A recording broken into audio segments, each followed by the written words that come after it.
नमो भगवते वासुदेवाय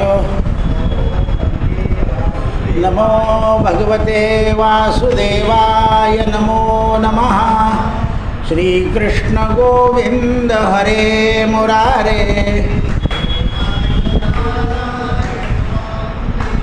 श्रीकृष्ण गोविंद हरे मुरारे हे नाथ नारायण वासुदेव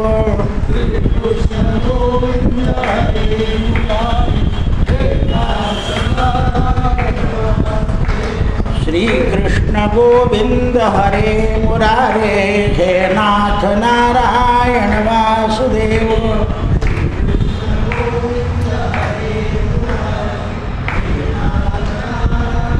राजाधिराज रामचंद्र भगवान पवन सुत हनुमान उमापति महादेव नमः पार्वती पते हर हर महादेव। सीताकांत स्मरण जय जय राम जय जय रघुवीर। श्री गणेशाय नमः श्री सरस्वत्यै नमः श्री गुरुभ्यो नमो नमः। वडिलांच्या आदेशानं वनामध्ये प्रवेश करण्याकरता बुद्धीचा निश्चय करून धर्मवत्सल रामचंद्र सुमंत्राला म्हणाले की महाराज आपण आणखीन एकदा राजा दशरथाकडे जाऊन आमच्याकरता आज्ञा घेऊया का राजघराण्याचे नेम कसे आहे। जरी विचारून गेले तरी मंत्र्यानं विचारून मग आज्ञा द्यायची। मी आईला सांगितलं होतं म्हणून वडिलांना विचारायचं नाही असं नाही आहे। आईने असं सांगितलं पाहिजे की तुझ्या वडिलांच्या कानावर घालवून जा अशी आई पाहिजे असं आहे। आईला अधिकार आहे पण घरातल्या पुरुषाचा आदर्श ठेवून अधिकाराचा वापर करायचा हे सांगतो। आज तसं नसल्यामुळे साखरपुड्याच्या आदल्या दिवशी मुलगा फाशी घेतो, मुलगी पळून जाते। हे आदर्श पाहिजे। त्या दिवशी सांगाल काय झालं होतं की बा मला मुलगा पसंत नाही, मला करायचं नाही, तो बाप साखरपुडा ठरवतो आणि ती पळून जाते। दुसऱ्या दिवशी बाप तोंड काळं दाखवतो लोकांना, मुलगा फाशी घेऊन येतो।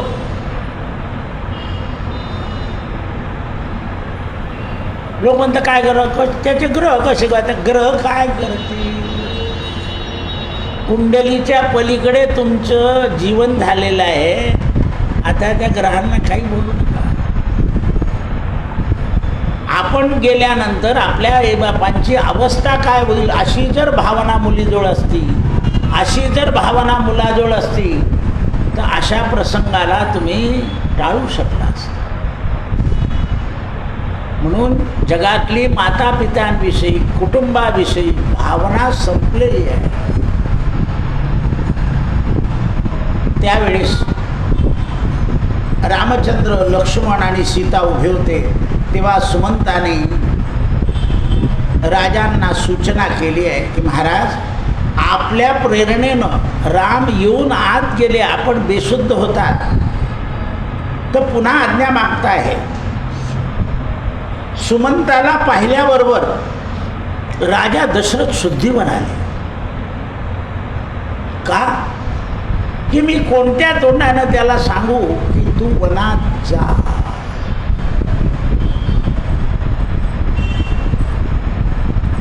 आणि दशरथ राजा वाल्मिकी लिहित आहे दशरथ राजा राहुग्रस्ताने ग्रस्थित झाला। राहू ग्रह कसा आहे, दृष्ट आहे। मग तो राहू ग्रह कोणाच्या निमित्ताने आला तर कैकेयीच्या निमित्ताने आला। आई सुद्धा म्हणते ना अरे तू राहू आहे काय, इतका काय छळतो मला, आई बोलून जाते। म्हणून जलशून्य तलाव ज्याप्रमाणे असतो त्याप्रमाणे सुमंता मी जलशून्य झालो आहे, माझ्यात काही राही, कशाला मला राजा म्हणतात। राजा असण्याची काही माझी परिस्थिती राहिली आहे का? राजा असा हतबल होतो का? अरे जमिनीवर पडतो का? माझ्या खाली वस्त्र सुद्धा नाही आहे, जमिनीवर पडलेले होते. कैकेयीने वस्त्र सुद्धा टाकलेलं नाही आहे.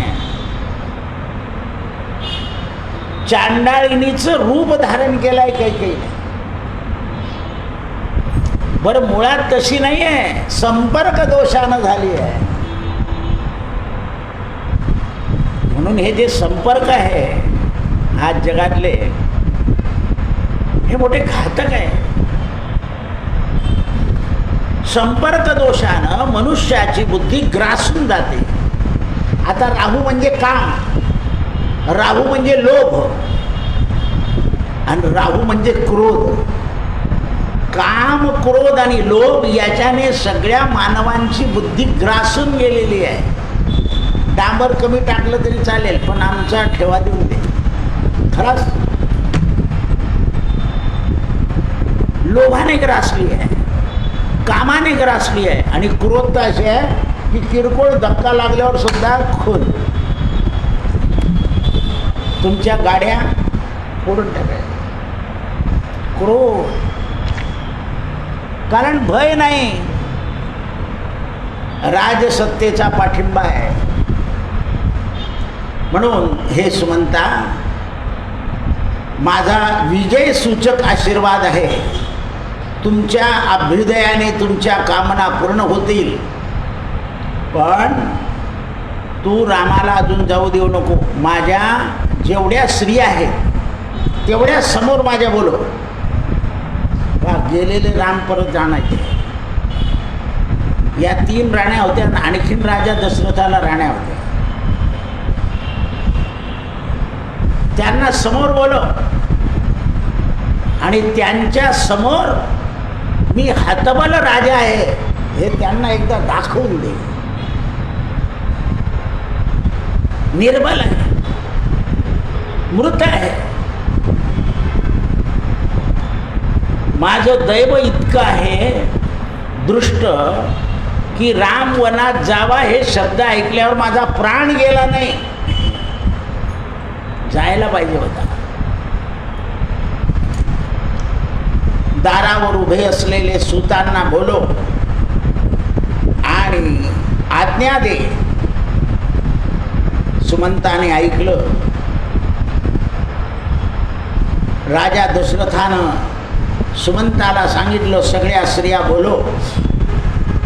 सुमंताने सूताला सांगितलं, अंतपुरातल्या सगळ्या स्त्रियांना महाराजांच्या जवळ ताबडतोब बोलवा. म्हणून नौकर चाकर सगळे धावले आणि बोलवलाय. राजाची आज्ञा, सगळ्या राण्यांना स्वामींचं दर्शन आणि रामाला आत बोलवा. लाल नेत्र झालेल्या सगळ्या राण्या, डोळ्यात अश्रू, कारण त्यांना कळून गेलं होतं राजा बेशुद्ध पडताय. सगळ्या महाराण्या कौसल्या, सुमित्रा कैकेयी भवनामध्ये आल्या. आता कैकेयी भवन कामप्रधान आहे, लक्षात ठेवा. कौसल्या भवन आणि सुमित्रा भवन धर्मप्रधान आहे. आणि बाकीच्या ज्या राण्या आहे यांचे भवन दास प्रधान आहे. त्या ज्या राण्या होत्या बाकीच्या त्या दास होत्या. म्हणजे राजाच्या आज्ञेनं राजाच्या जेव्हा इच्छा होतील तेव्हा त्यांच्याकडे. पण कैकेयीचं भवन काम भवन आणि म्हणून सोन्याचं होतं. कनक भवन आजही नाव. जिथे काम आहे तिथे दशरथाची फजिता आहे. सिद्धांत लक्षात ठेवा. जहाँ काम है वहाँ राम नहीं, और जहाँ राम है वहाँ काम नहीं. म्हणून भारतीय संस्कृतीमध्ये राम आराध्य दैवत आहे. कृष्णाच्या मंदिरापेक्षा पुरातन राम मंदिर जास्त आहे. राम मंदिराला हजारो वर्ष झालेली आहे.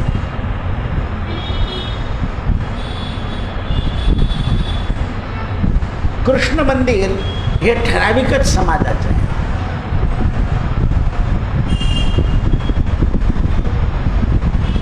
त्यावेळेस सगळे जमले. पृथ्वीवती राजा दशरथ हा सुतांना म्हणतोय, सुमंताला म्हणतोय, माझ्या पुत्रांना आणा. हे सुमंता, राम, लक्ष्मण आणि सीता यांना शीघ्र माझ्याजवळ बोलवा. पुत्रांना मला हात जोडून नमस्कार करू द्या, त्यांना आसन देऊ द्या. कारण मी आता पिता राजा काहीही राहिलेलो नाही. कामप्रधान शरीराची दैना होते असं रामायण सुचवत आहे.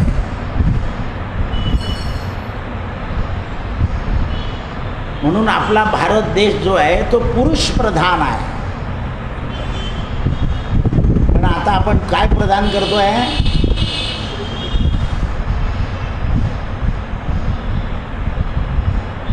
निर्णयात्मक बुद्धी जी आहे ती बदलू शकते. सूड भावना लवकर येऊ शकते. म्हणून त्यावेळा रामाला पाहिल्यावर सगळी प्रजा दुःखी झालेली होती. राम आणि लक्ष्मण मोठ्या तेजानं सुमंताने सांगितल्यावर शोकमग्न झाले आणि महाराज दशरथांच्या जवळ पोहोचले. भवनामध्ये गेल्यानंतर सगळ्या स्त्रियांचा जो ध्वनी होता तो अर्थनाद. त्या ध्वनीनं सगळं काहूर मारला होता. शोकाच्या सागरामध्ये राजा दशरथ बुडाला होता. आणि राम लक्ष्मण आले, त्यांना आसन दिलं गेलं. राजा दशरथाने आपले दोन्ही हात असे थरथर करीत करीत दोन्ही पुत्रांना वंदन करताय. रामाने पाहिले, काय महाराज आपण काय वंदन करताय? आम्ही आपले पुत्र आहोत. राजाला ग्लानी आली. राम धावले, आपला स्पर्श केला आणि राजाला उठून बसलं. राम शक्ती राजा दशरथाच्या. ज्याप्रमाणे रामानं दशरथाला स्पर्श केल्यावर दशरथाला शक्ती आली, त्याप्रमाणे आपल्या शरीरामध्ये आत्मा राम आहे. लक्ष द्या, आत्मा रामाचं ध्यान करत जाल तर तुम्हाला शक्ती. स्पर्श झालाय. आपल्याला दाशरथी राम स्पर्श करणार नाही आता, पण तो दाशरथी राम आपल्या आत्म्यामध्ये आहे. त्या आत्म्याचं जर रोज तुम्ही चिंतन केलं तर अंतकाली त्या आत्म्याचा स्पर्श होईल आणि या शरीराचं सोनं होईल. कोण सांगतं तुम्हाला या अध्यात्मगुरू मोठे मोठे आश्रम बांधणारे? कोणी असं सांगतं? आज कोणाकडून जिलेबी आहे, कोणाकडून ढोकळे आहे, हे असं चाललंय मठांमध्ये सगळं.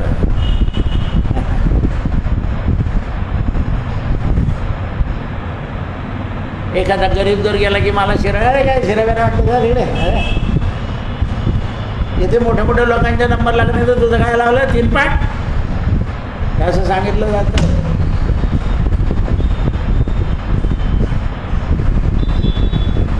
प्रसाद हा कोणालाही देणार. पण तुम्ही एखादा गरीब माणूस सुद्धा नारळ फोडतो आणि त्याच्यात थोडी साखर टाकून खोबरं देतो, त्यालाही वाटायचं आहे. पण एखादा नथू भाऊ आला पेढे घेऊन लबाडीचे, भाऊचा पेढा काय होता?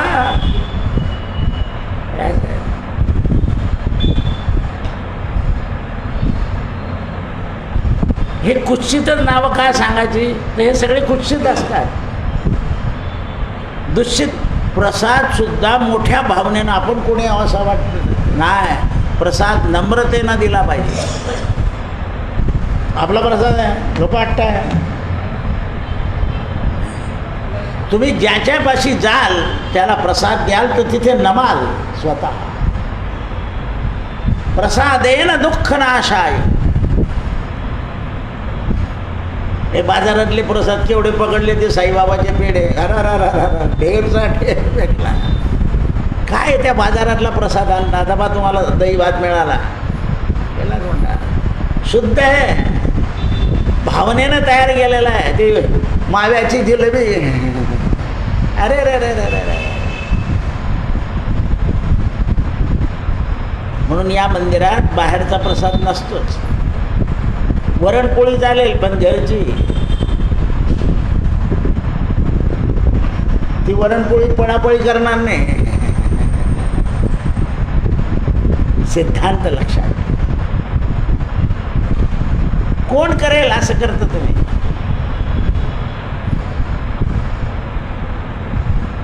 शोकाकुल झाले महाराज. म्हणाले रामा लक्ष्मणा जा, तुम्हाला आज्ञा आहे. माझी कल्याणमय दृष्टी वनामध्ये तुमच्यावर राहील. हो, काय वाक्य निघालं, कल्याणमय दृष्टी. आई वडिलांची दृष्टी कल्याणमय असते, पण तुमचं नशीब इतकं वाईट आहे की आईबाबाचे फोटो काढून तुम्ही पालथे मारले, कारण त्यांची दृष्टी तुमच्यावर नको आहे. कोणीतरी जंगली महाराज सांगतो आणि तुम्ही फोटो पालथे मारून राहिले. या भिंतीला लावू का त्या भिंतीला? अरे आई वडिलांची दृष्टी ज्ञानमय आहे.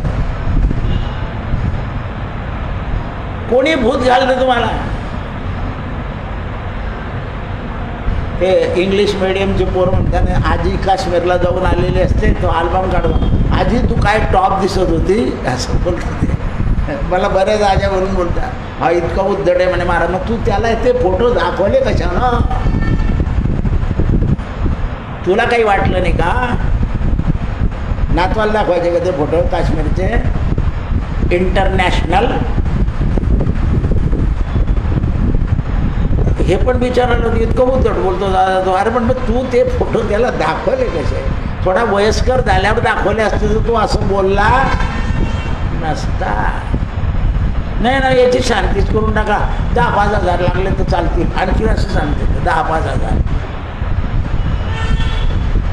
मीनाक्षी नाव काय तिचं? मीनाक्षी. संस्कार घ्या. नातवांपुढे काय आदर्श ठेवायचा आहे?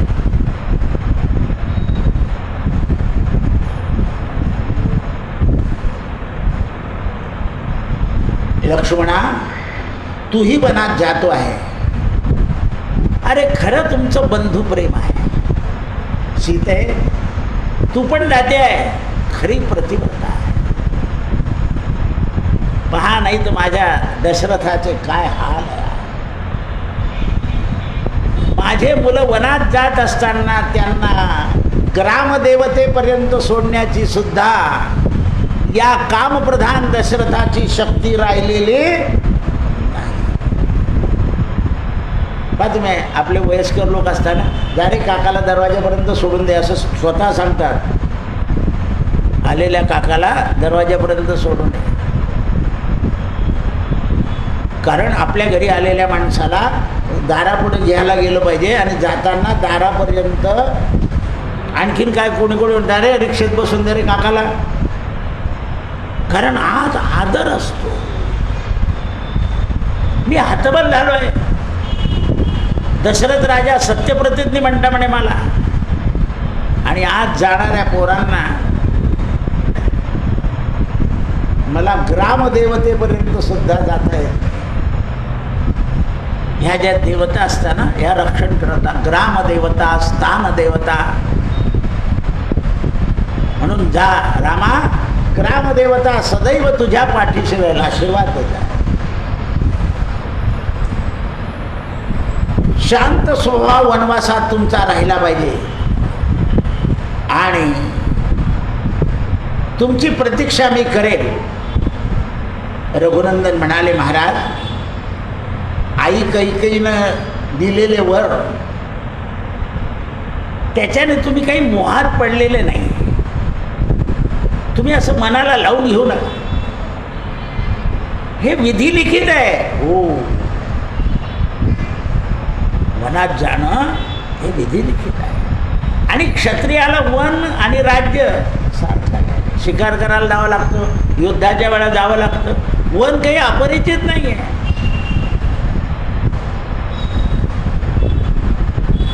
हे रघुनंदना, अरे मी मोहात पडलो म्हणून तर कैदीत पडलो आहे. आज संपूर्ण अयोध्या कैदीत आहे.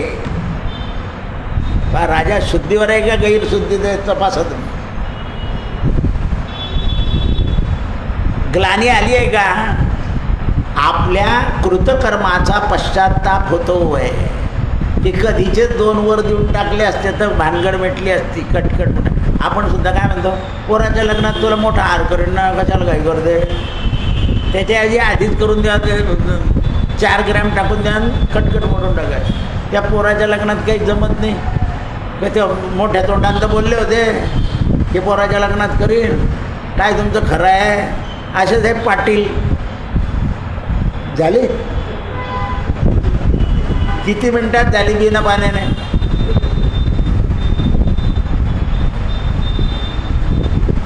पहा, तुमच्याकरता कोणी आहे का? तुम्ही ज्यांच्यावर मोह करता हे सुद्धा परिस्थितीचा विचार करता का? हा मोह असा आहे की माणसाला हतबल करतो. म्हणून भगवद्गीता सांगते नष्ट मोहा. बरं, एवढ्या बाया चटाचट भागवद्गीता ऐकतात तरी बोलतातच बाबा. नष्ट मोहार स्मृतिर्लब्ध्वा. दर एकादशीला पारायण करता भगवद्गीतेचं, मोह जात नाही. म्हणून गीता समजून पारायण झालं पाहिजे की आपल्यातला मोह का कमी होत.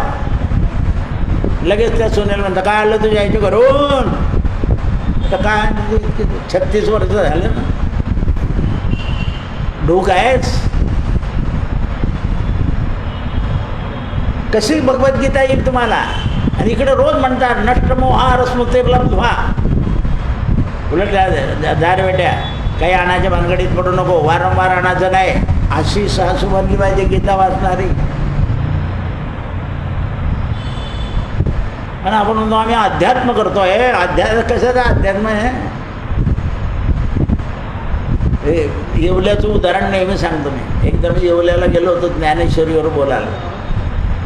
सगळ्या भगिनी म्हणे दादा आमचे 365 पारायण झाले. म्हटलं असं. हळूच विचारलं स्वयंपाक 2 वेळा करता का 1 वेळा? म्हणे 1च वेळा. म्हटलं मूर्ख आहे तुम्ही. शिळे अन्न खाऊ नये ज्ञानेश्वरी लिहिलं आहे. काय उपयोग ज्ञानेश्वरी वाचून उपयोग? 3 तासानंतर चारणं एकदाच बदलून ठेवतात त्या पोळ्या आणि त्या माणसाकडे. आणि कमी पडल्या तर खिचडीचं दान. त्या माणसाची इच्छा असो या नसो. किती दिवस करू? भगवद्गीता वाचता, ज्ञानेश्वरी वाचता. कर्तव्य आहे तुमचं अन्न पोटात घालणं. अन्न हे परब्रह्म आहे. उदर भरणं श्लोकही म्हणायला लागले बरं आता मोठ्या मोठ्यानं माणसाच्या वरती. ते कर्तव्य विसरताय. पहा तुम्ही पूर्वी जर खेड्यात आपण गेलो ना, हे आत्ता 2 भाकरी टाकून देते. म्हातारी उठे टाकले गरम गरम माणसाच्या पुढे टाकली, ठेचा दिला, कांदा दिला की माणूस बस पोहे खाऊन घ्या, सांजा खाऊन घ्या. घराचा कंटाळा तर पोहे सांजावर माणसाला झोपून देतात रात्री.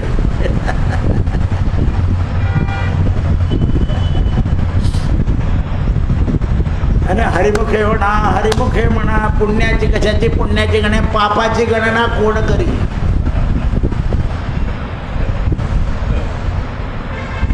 सिद्धांत लक्षात ठेवा. मोबाईलवर ऐकणारे लक्षात ठेवा. स्वयंपाक ताजा करा. माणसं धष्टपुष्ट ठेवा. मुलं सदृढ ठेवा.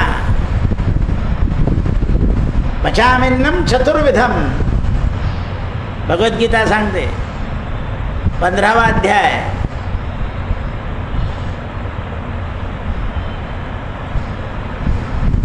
शांत स्वभाव तुमच्या वनात राहील. महाराज आपण धर्मात्मा आहे. हात जोडून सांगतो की आता संतापू नका, सहस्र वर्षापर्यंत पृथ्वीचं राज्य करा, आम्ही 14 वर्षात परत येऊ. 1000 वर्ष राम म्हणे अजून, असं राम सांगताय वडिलांना. पहा कर्तबगार पोरगा जळगावला वडील असले तर नागपूरचं काम काढतो, 1 तास इथे उतरतो मग नागपूरला जातो. असं नाही सांगत मला वेळ नाही, तो कर्तबगार मुलाचं काम आहे. तुम्ही 1000 वर्ष राहा, अजून राज्य करा, आम्ही 14 वर्षात आत्ता परत येतो.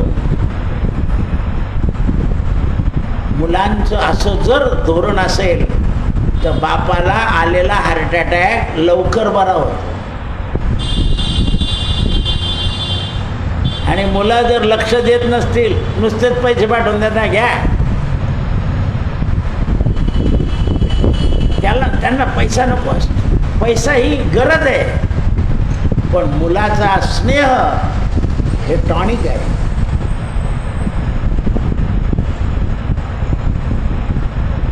म्हणजे 50,000 पेन्शन आहे, पण मुलं बोलत नाही आहे. लोक विचारून जातात काका हो दादा माझ्या कुंडलीत काय असं आहे. हे तर म्हटलं काही विचारू नको, ते हे सगळे संपर्क दोषाने बिघडलेले पोर आहे. सासऱ्याकडे काही झालं की ताबडतोब पळतो, आपला नथू. असं आहे, लक्षात ठेवा. स्नेह पाहिजे. राम कसं बोलताय लक्षात ठेवा. हे 14 वर्ष आत्ता जातील, आम्ही फिरून येतो, आपली प्रतिज्ञा पूर्ण करून येतो. आणि त्या दोन्ही युगलांनी आणि लक्ष्मणांनी पुन्हा राजा दशरथाच्या चरणावर मस्तक ठेवलं. कोण मस्तक ठेवतंय? राम हे नाव ठेवलंय तुम्ही, पण जगन नियता आहे तो नारायण. ज्या नारायणाला कौशल्येनं प्रसूतिगृहात पाहिलं आणि ज्या दशरथ राजानं स्वप्नात पाहिलं आणि वशिष्ठांना सांगितलं होतं आज मला नारायणाचं दर्शन झालं, जा म्हणे 24 तासात तुझी पुत्र इच्छा पूर्ण होईल. किती स्वप्न पाहतो आपण पोरांच्या बाबतीत. असा झाला की त्याला लगेच बालवाडीत टाकून, मग त्याला असा शिकवून नाशिकला ठेवू, मिलिटरीच्या स्कूलमध्ये टाकू. हे काय आहे? हे आहे काय? नाही पोराने पूर्ण केले तर नातवाचे करण्याच्या प्रयत्नात राहतो मनुष्य. लक्षात ठेवा, हे स्वप्न आहे सगळे. आता कोणाकोणाचे साकार होऊन जातात, कोणाकोणाचे साकार होत नाही, त्याला काही इलाज नाही. पण माणसाचे स्वप्न असतात. मी नातवाला काही कमी पडू जाणार नाही, मी स्वतः पोचवायला जाईल शाळेत. बरेच लोक स्वतः जातात. लोक म्हणतात का हो? नाही नाही, माझा छंद आहे नातवाला पोचवायला. आनंदाने पोचवतात. काय दुसऱ्याच्या दारात देऊ, मला काय काम आहे? का? जेव्हा नातवाला आजोबा नको असतात तेव्हा मग व्हॅनमध्ये बसवून देतात, रिक्षेत बसवून देतात. त्यांना समजतं की यांना आता आपण नको आहे. त्यावेळेला आजोबा बाजूला होतात. काही बोलतो का? नाही, कारण तो मोठा झाला. म्हणून राजा दशरथ सत्यबंधनामध्ये बांधलेले होते आणि एकांतामध्ये कैकेयीनं राजाला तुरुंगात टाकलं. एकांतात मार्केटला ना वर.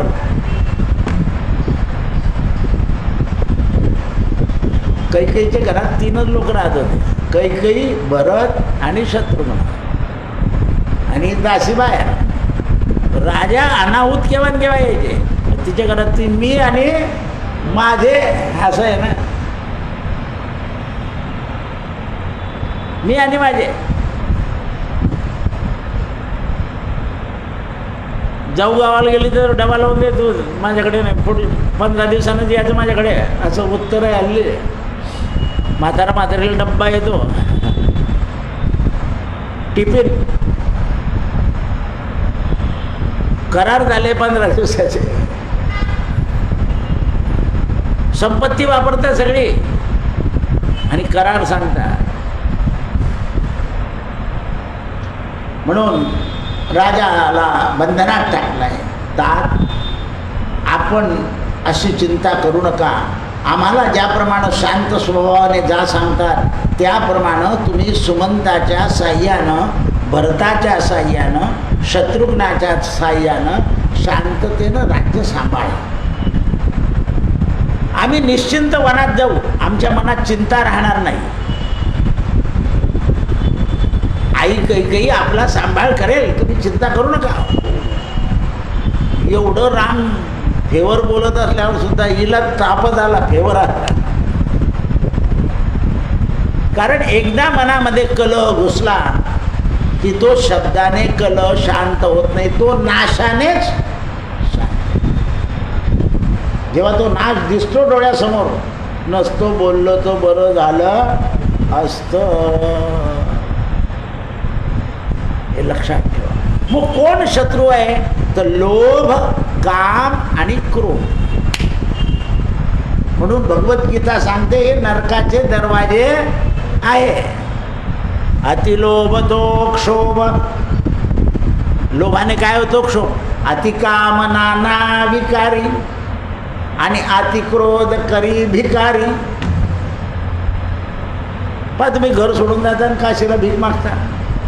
बरेच लोक संतामान निघून जातात. आम्हाला लोक दादा 6 महिने झाले तरी आले नाही. म्हटलं ते बनले भिकारी. ओम भवती भिक्षांती.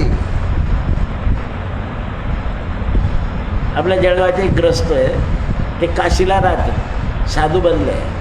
आपले जळगावचे लोक त्यांना ओळखून येतात. जळगावचंच नाही म्हणे, नाही म्हणे तुम्ही, मला माहीत नाही जळगाव. कारण त्यागच केला आहे ना, सोडून दे. मोह सुटून गेला. एकदा मोह सोडला की कोणी कोणाचं, कोणाचे घर हा कोण देह कोणाचा, आत्माराम त्याचा तोची जाणे. मी तू विचार विवेकी शोधावा, गोविंदा माधवा याच देही. महाराज, हे माझ्या प्रिय पुत्रांनो, मी जे दुष्कर कृत्य केलं, जगात कोणीही असं दुष्कृत्य करू नये अशी माझी इच्छा. परंतु हे पुत्रा रघुनंदना, सत्याची शपथ घेऊन सांगतो की जगामध्ये प्रिय फक्त तूच आहे. कळाला? कारण तुझ्याशिवाय जगात दशरथ राजाला आता कळालं की हा मानव नाही आहे. इतका सहज शांततेनं वनात जातोय. हे पुत्रा, पिता सत्यवादी आहे, त्या सत्याचं वचन पूर्ण करणारा तू आहे, तुझ्यात पूर्ण करून आहे. आता असा गुणसंपन्न ज्येष्ठ पुत्र दृष्टीआड होणार आहे, त्यापेक्षा आजच माझी दृष्टी गेली तर बरं होईल. आंधळा. आणि दशरथ राजाला अंधाचं वचन आठवलं. आंधळे मायबाप, श्रावण बाळ, आणि ते चित्र डोळ्यासमोर आलं आणि पुन्हा बेशुद्ध झालं. त्या दिवशी तो अंध म्हणालाच होता, आम्ही ज्याप्रमाणे पुत्र पुत्र करत मरत आहोत त्याप्रमाणे तुलाही पुत्र पुत्र करत मरावं लागेल. जो भाव की खरेदी वही भाव की बिक्री. सिद्धांत लक्षात ठेवा.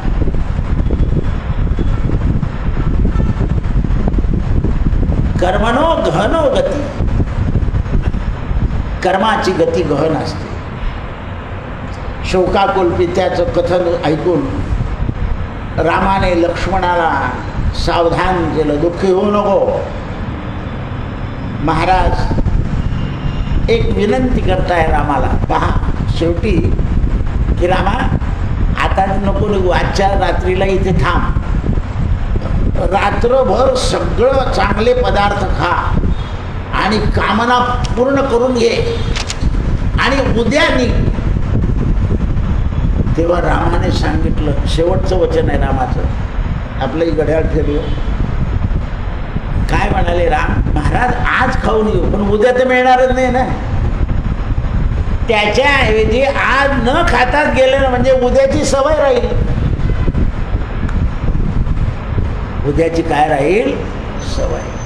म्हणून पूर्वी लोक गावाला जाताना रात्री जास्त जेवत नव्हते. आता म्हणतो उद्या तुला भेटणार नाही, जरा पोटभर खाऊन घे. कारण उद्या शरीराला सवय झाली. हे शरीर जे आहे ना सवयीचं गुलाम आहे, सवयीचं गुलाम आहे. इंद्रियों के घोडे संयम में पडे नाही तो आडे तो आडे, अडून जातात. ज्याला राष्ट्रहित करायचं आहे त्यानं संयम ठेवला पाहिजे. वनामध्ये कुठून धनधान्य संपन्न राहील? महाराज आता भरत येईल, भरत सगळं धनधान्य समृद्ध करेल, तुम्ही चिंता करू नका, फक्त आम्हाला आज्ञेचं पालन करू द्या. 14 वर्ष प्राणी मात्रांमध्ये आम्ही निवास करणार आहे, आम्हाला वनात जाऊ द्या आणि आईसाहेबांच्या इच्छेप्रमाणे पृथ्वीचं राज्य भरताला प्रदान करा. रघुनंदनानं असं सांगितल्याबरोबर राजा दशरथाच्या छातीमध्ये एकदम भरून आलं. ते भरून आलेलं कळ लागली म्हणून बेशुद्ध झाले आणि राम निघून गेले. कृष्णार्पणमस्तु. सत्यगुरु राय कृपा मज केली, परिणाई घडली सेवा काही. मस्तकी तो दाना ठेविला कर, गती तुप पावसेर पडले.